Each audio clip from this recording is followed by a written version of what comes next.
All right, all right. Welcome back to another amazing episode of the Drew Sutton Leadership Show. Today's spotlight episode is Randy Molland. Randy is a visionary founder of Go Big to Give Big, the brand Go Big to Give Big. He has dedicated his career to helping entrepreneurs create more purpose in their businesses by attracting a philanthropic component to it. With a personal story of overcoming the loss of his best friend and extreme burnout, Randy transformed his life when he found out there was more to this world than just making money. He is the creator of Fractional Chief Giving Officer. Randy Molland is the visionary founder of Go Big to Give Big. All right, Randy, welcome to the show. I'm excited to be here, Drew. Yeah. I'm as we were talking about here in the green room before the show, my camera angle's messed up. My technology is just a touch off today.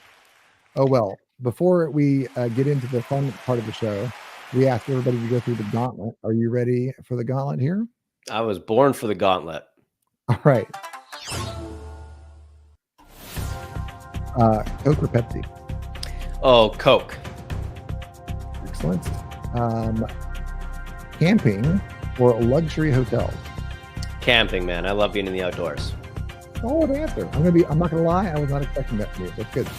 All right. Pancakes or waffles? I'll go pancakes. Okay. And then spicy or mild food? I love spice, but I can't do it. So mild-ish, but spicy. I'm a white potato. That is as spicy as I go. All right. And then the hard-hitting question here. Does pineapple belong on pizzas? Absolutely. It belongs on everything. I even put it on my nachos. That is the correct answer, just so you and everyone on the show knows. We're getting along great already. Yeah, that's awesome. Well, this is fun for me because you're probably my first guest, which I strictly met via some other friends on LinkedIn. I've fallen into a group of folks that are in the philanthropic space, which is really fun. But you didn't have a direct line there. That's not where you started out, right? So you started out in real estate and anything else. So why don't you tell us where you started, and then we'll roll into what got you into philanthropy. Yeah, absolutely. My quick cliff notes of who I am was I was about 25 years old. I was an electrician by trade, just bought my first house. My mentor at the time said, Randy, in 25 years, when you pay this house off, you're going to be financially free and ahead of all your friends and ready for retirement. And I thought I was on this path to the white picket fence and the dream life. And unfortunately, 2 weeks after my mentor said that to me, he passed away in a job site accident. And I watched my best friend die at 42 years old, which is the same guy that told me how great life was going to be when I was 50. So I did what any good millennial would do. And I went to my most trusted resource for help, Google. And I said, Google, how do I make a ton of money and never work again? And I found real estate investing. So that's how I started a real estate investment company. I just Googled it, studied it, learned it, was doing it on the morals and back ends of wanting to get filthy rich. And, you know, I was dealing with some of the pain and trauma of losing one of my best friends.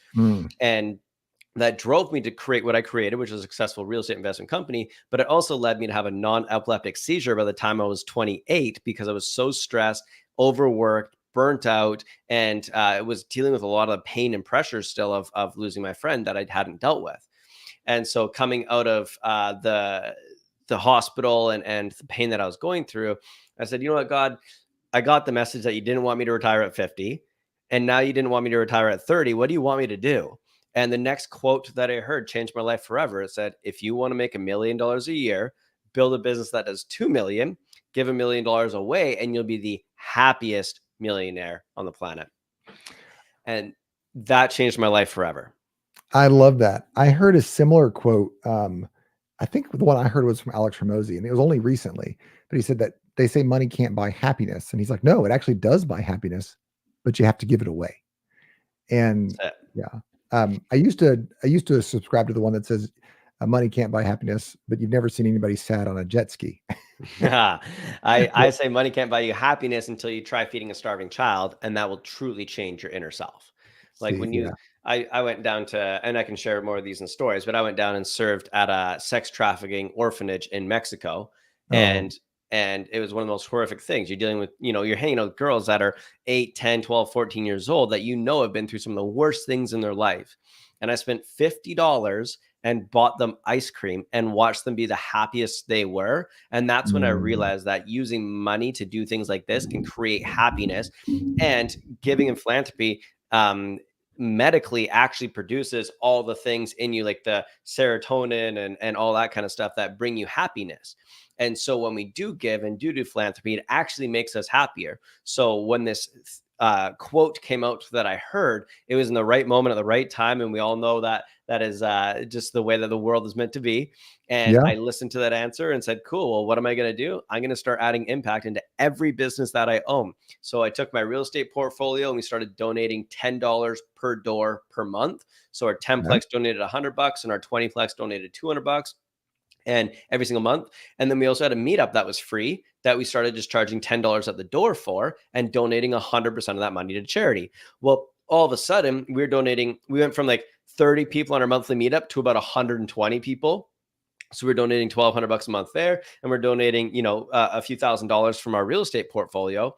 We're donating over $3,000 a month, and we partner with an organization called Kids Sport Victoria, where for $300 you can put one kid through organized sport. So all of a sudden we realized that by just doing business, by just doing the same things we are already doing, we were able to help put over 3 kids a month through sports, which was That's awesome. crazy. Yeah.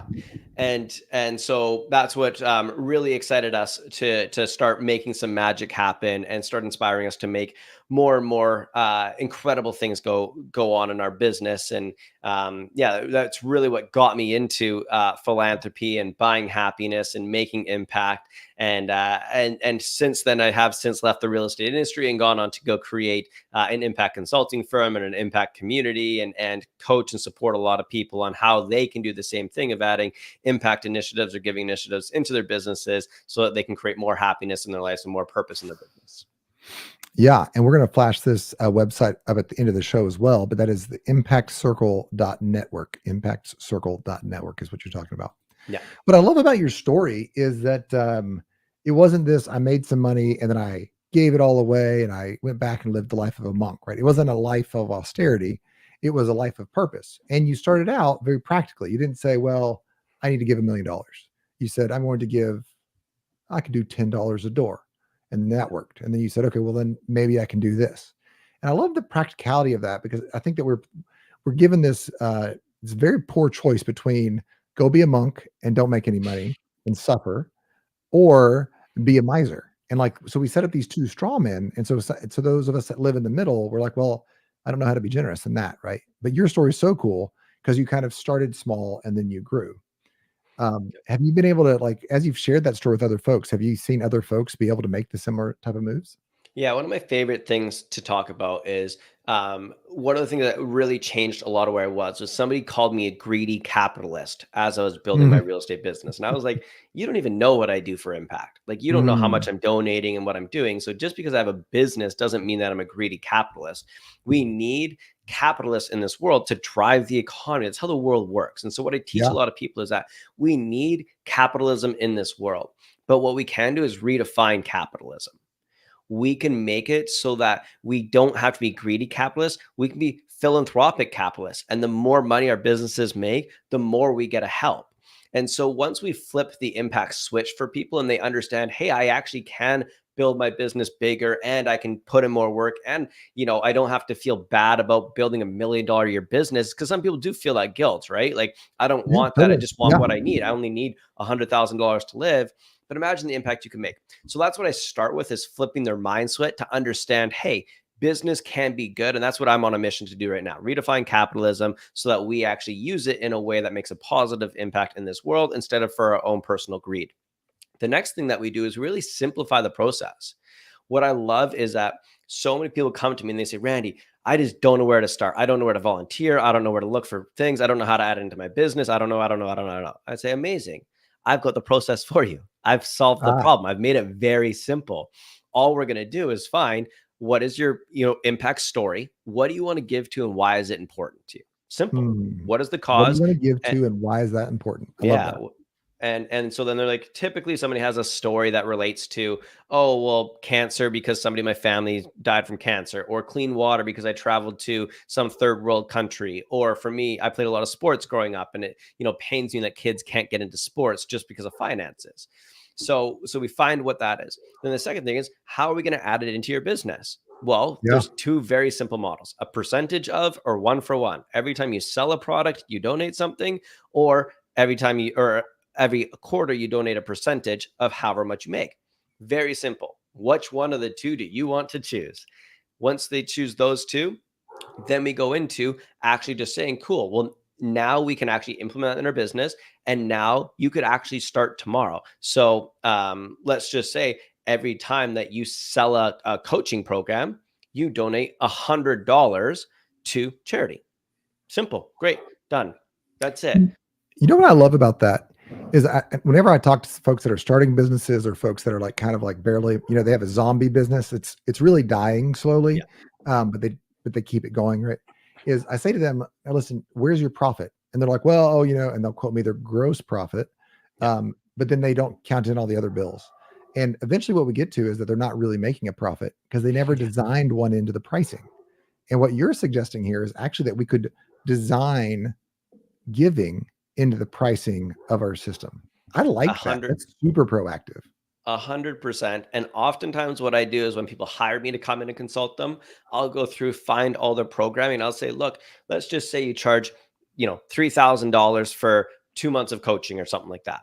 How do we charge $3,500 and donate 250 of it? So you actually make more money on top of your program. You're raising the value of your offering. Yeah, you're raising the value of your offering so that you can give. That's it. And so it's not designed to take away from people. I don't want anyone to lose money by adding impact into their business. I want them to make more. And on top of that, also what we find is that people that add impact initiatives into their businesses, there's a lot of stats out there, but the ones I use are 89% of consumers are more likely to buy from or work with an organization if they share about their impact effectively. So Drew, you start talking about how you donate, a few $100s from every coaching client that you get, and you partnered with this charity, and why it means something to you and how passionate you are about it. And that's why you want to grow your business and why you want to bring on more clients. A, more people are interested in working with you, but B, 4.5 times more people are more likely to recommend you because of your impact initiative. So hear me out on this, Drew. If you do some coaching with me and I think you're great, I'll go tell someone, hey, do you need a leadership coach? Drew's the best. You have to work with them. Someone's like, okay. But if I come and say, hey, you know what? Drew's a fantastic leadership coach, but one of my favorite things is he has an extreme passion for wanting to help get clean water in Africa, and he's using his business to help do that. I would love to make an intro for you so that he's the guy that you choose if you want to go with a leadership coach. And I love that you're getting different context. Yeah. And I love that you're getting so clear. So I'm not just giving money to a fund. I mean, for a general purpose. Yeah. Maybe I'm passionate about clean water, right? And then somebody else is passionate about kids getting food. Like our church does a backpack program for the local community. And that's one of my favorite ones, because no kid should have to go home wondering what the food situation is going to be like. Right. And I'm huge on education, but for me, I know that if you're hungry, if you're truly hungry, education is that's not happening. And so I love that you're challenging us, because I think that when we look at philanthropy, we're like, oh, the need is so great, and it is so great, but we're individually called to one purpose, or to a small sliver of purposes. Now, clarity is so important when it comes to business, but it's also important in philanthropy. I love that.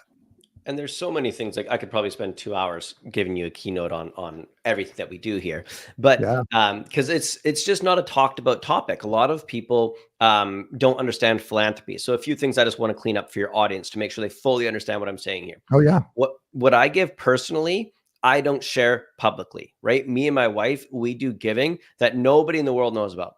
But what I do in my business, I share. And people go, well, like, what's the difference? The difference is you believe in kids getting fed through the backpack program. Yeah. If you were to talk about that in your business, how many more people would learn about that program and say, Drew, I'm interested. How do I help? Drew, I want to do this in my community. Drew, I believe in the same thing. How can I get involved? Versus if we keep it quiet, we're not able to share about that impact. So I do believe there's some lines that I like to, move across for people that say, hey, don't let the right hand know what the left hand's doing when it comes to philanthropy. Right. Yes, personally, that is 100% for me. But my business is a megaphone for the nonprofits or the causes I believe in. So you will hear me talk through and through on every podcast I'm on about how I believe in creating more leadership for our youth through sports, financial literacy, and business. I want to teach the youth all this kind of stuff. So we have our own foundation that we've set up to work with these people. And that's how I get my message out there. And that's how people relate to me. So I also want to be clear about that because I know a lot of people ask me that question. It's one of the top rated ones I get. And the last thing I'll say before I jump off my soapbox and let you get No, back I in love the control soapbox.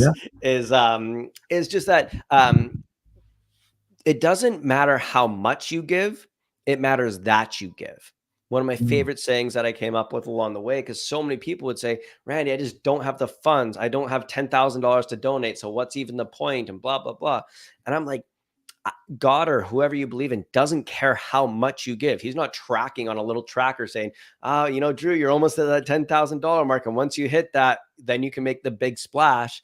It's like, Right. what if you just started giving $10 from every client that came in the door? You shouldn't notice that effectively in your business.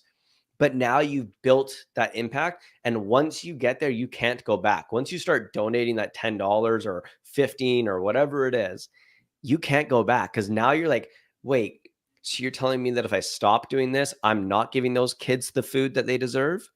Yeah. And now you want to go grow your business and now you want to make it happen. So I encourage a lot of people to not make it huge, make it small, get it in your business. Don't care how much you give, care that you give, and allow that to be the reason why you want to scale and grow your business and make a bigger impact in the world.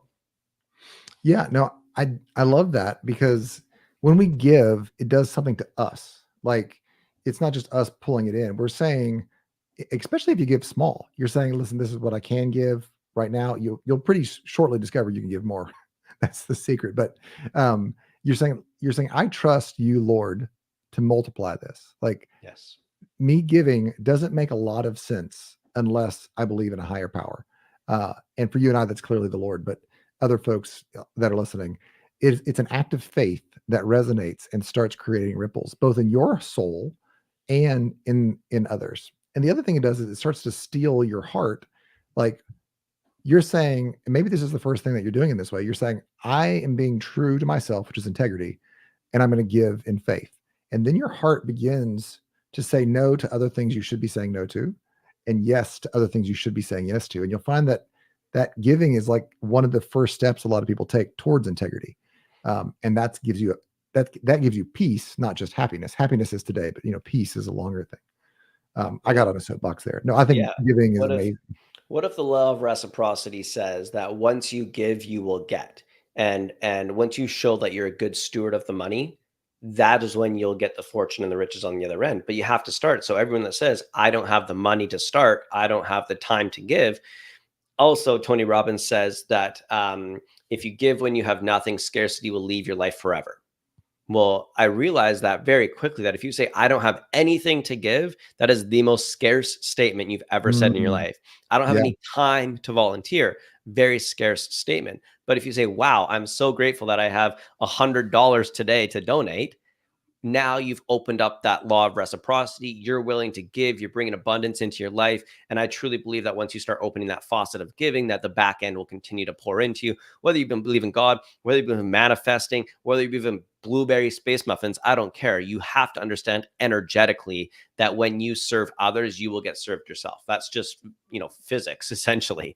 So that's what I really believe in there, is that the law of reciprocity says once you give, that's when you will get, and you have to show that you're a good steward of the money to prove that you can get it in the back door, and that'll remove scarcity from you for your life forever if you continue to serve. No, I love it. I also love what you brought up. So I'm going to kind of go back in the conversation just a second. The importance of us as business leaders, as a business statement, supporting causes. Sometimes folks want to be better than they are, and they need somebody as an example. And as leaders, individually in our business, but also in our community at large, or just in our friend set, saying, no, we give is a great nudge to the community. Some folks have never seen that as an example. And to see somebody that said that they're good in business and they're intentionally philanthropic, it inspires others, right? So not only does the giving help you, but it inspires other. And that's what we should be doing as leaders. I'm going to throw this up here on the screen. And this is something that you and I've talked about before. Money doesn't change us. It just exposes what we really are. You want to talk about that for a second? Yeah, it's probably one of the most true statements I've ever seen, and it resonates in any different capacity. For me, it's impact, but it's, if you're a philanthropic human, and this is like my principles around it. You can use impact marketing to attract people to your business for the wrong reasons. If you're unethical, people are still attracted to you because you're giving. Yep. But when you do it for the right reasons, you get, you can show that in a different way. So what we really say is that how you are today, when you start with nothing, if you start in your business now, as you make more money, so will your donations grow with you, right? Hey, I made more money. That means I can donate more. I made more money. I can donate more. But if you don't love philanthropy and you're just doing it for marketing, you'll start to see that your income to impact ratios will change quite a bit. So that's where we start to get exposed quite a bit, where people are like, wait, you actually aren't a philanthropist. You just said that for marketing. And that's what's created a lot of problems in this industry, is because people understood cause marketing, that it could attract people in. It's what consumers want. 89% of them want to work from companies that are talking about good. If you don't care about doing good, you can still say, hey, we give a bunch of money away. Yeah. But what happens is that you get that gap as they start making more money. In my world, in my communities, in my circles, the goal is that we make more money because our impact follows us directly with it. So more money means more impact in our world, not more to serve us, but more to serve others. I love that I'm a huge fan of metrics, and there are different types of metrics. There's lead metrics and there's lag metrics, right? The lag metrics are, did you call 40 people today? That's a lag. Like you only get the measurement at the end, and it doesn't really help to drive behavior. There's uses, but it doesn't help to drive behavior. The lead metric is stuff that you're doing now that will result in work later. And I love that you've given us a metric here to ask ourselves, as we get more successful, are we using that philanthropy as a marketing aid, or is it continuously challenging our soul to give more and more? It's a fantastic metric. I love the way, because it challenges us. And I think in our society, especially as you go and you get higher in leadership, you lose mirrors. There's not as many mirrors to look at to see to look at your own soul. Because you're all about leadership, I'll leave you with this one as well. It's a metric that I use. I make all of my clients do it, and you can do it as well with me right now on this call. I want you to think about how good you would feel. One word, how good would you feel in 1 year from today? You started donating $100 per client. You do 100 clients. You donated $10,000. How many kids you helped feed? Let's just say you helped feed 1,000 kids. Yeah. That feeling you get, how good does that make you feel? That word, I want you to put in your calendar for 3 months from today with a reminder that says, am I living blank? Right.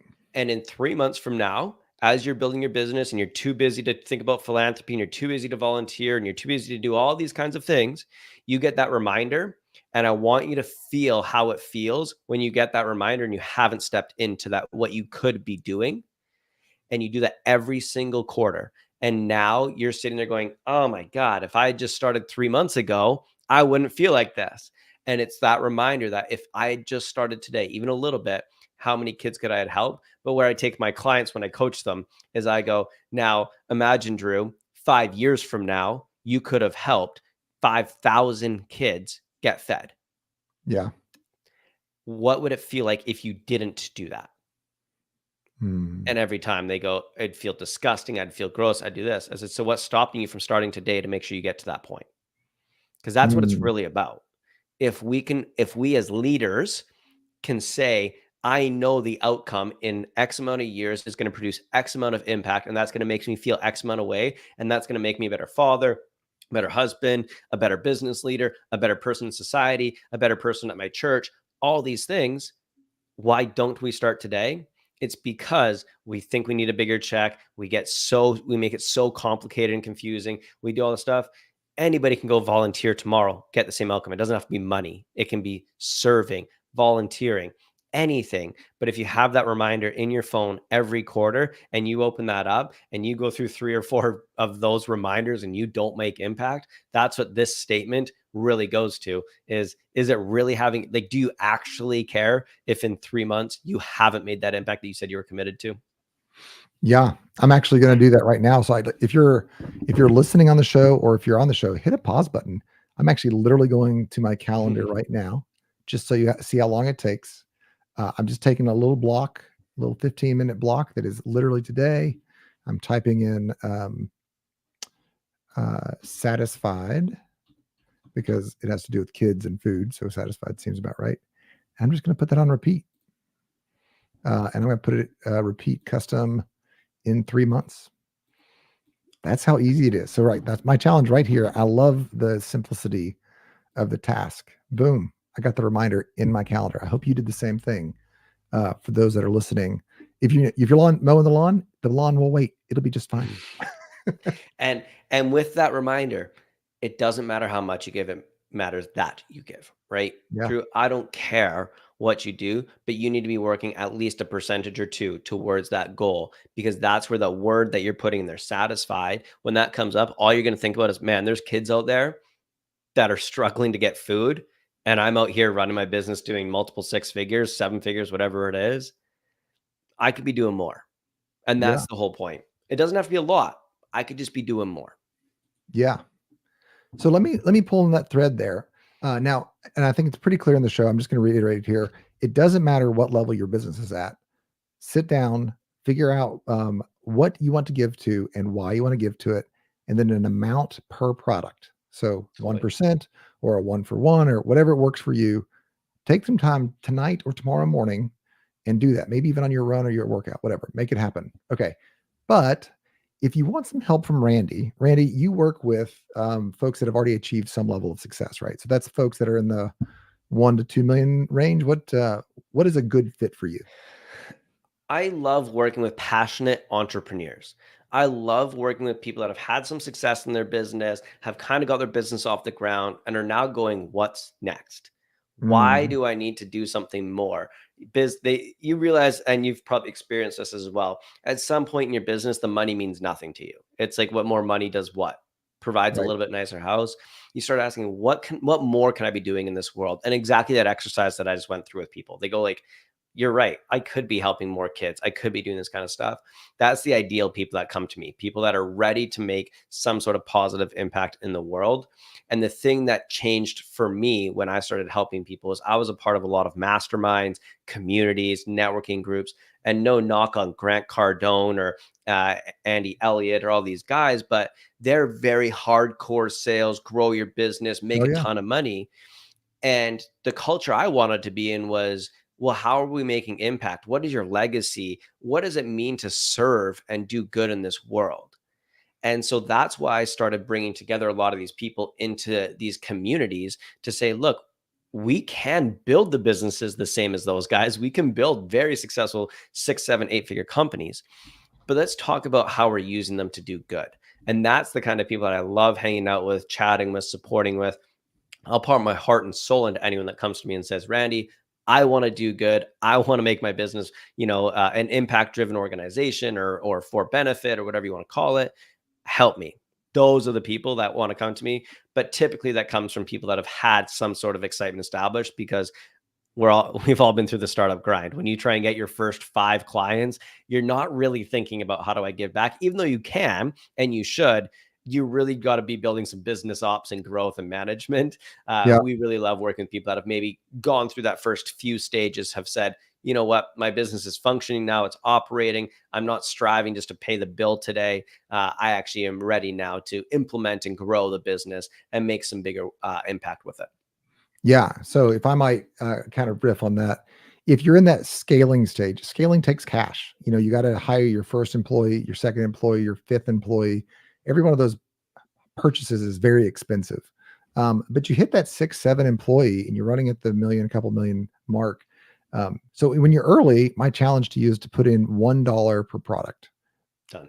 However that works. It's just $1. It's less than Starbucks, right?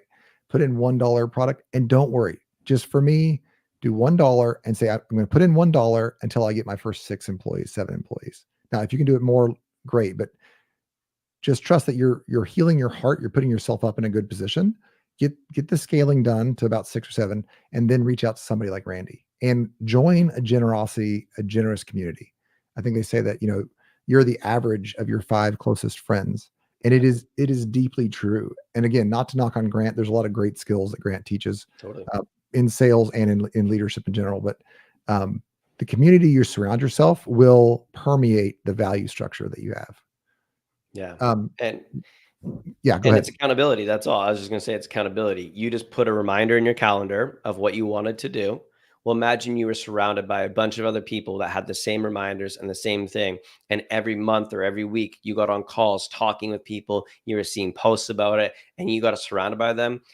The average of the 5 people works really well when you explain it of, hey, if 5 people around you went out for drinks on Friday nights, you're likely going to be the 6th.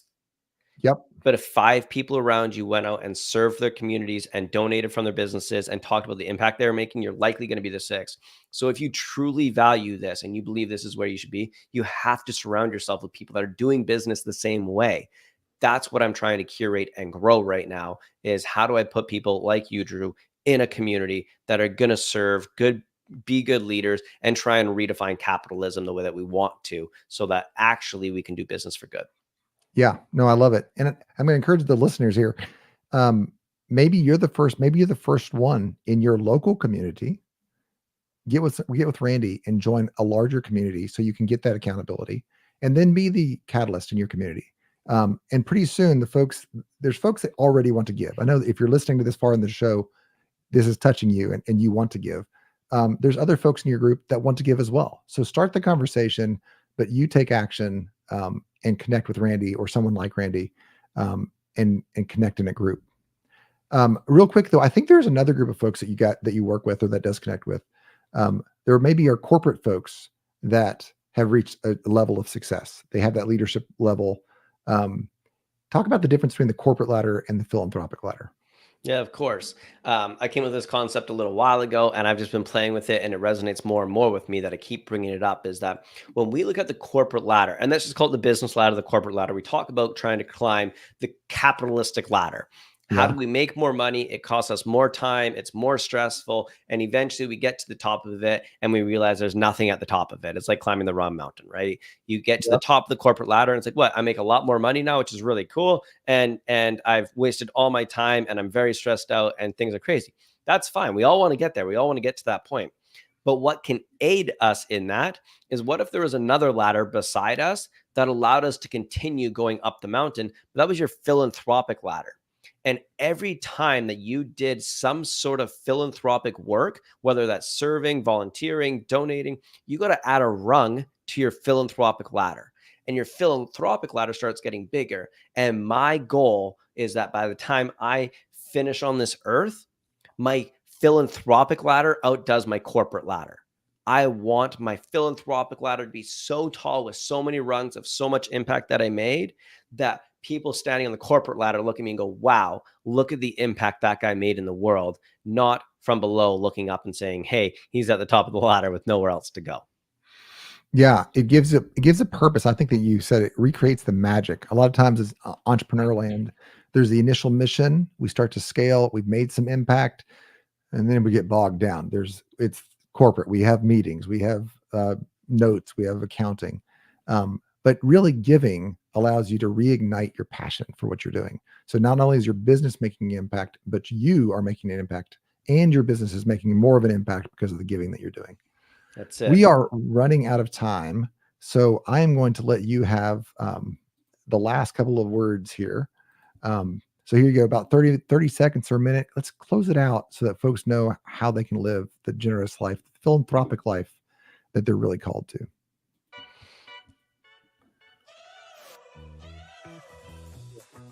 Yeah. Sorry. What I really want is for people to understand that we can redefine capitalism. We can actually use business for good to make a bigger impact in the world, but we have to reprogram our brains to understand that we have the ability to do good in this world, but also make as much profit as we want. So as we scale our income, we also scale our impact. And I want to create the biggest community of philanthropreneurs that want to come together and change the world to be a more positive place and make more good. I love it. Folks, that is Randy. He is the Chief Giving Officer. If you don't have one of those in the organizations, you need it. If you are an entrepreneur or a corporate leader that has reached that level of success where life doesn't quite have the luster it used to, there is hope and there is a better future for you. Reach out to Randy, join one of his communities.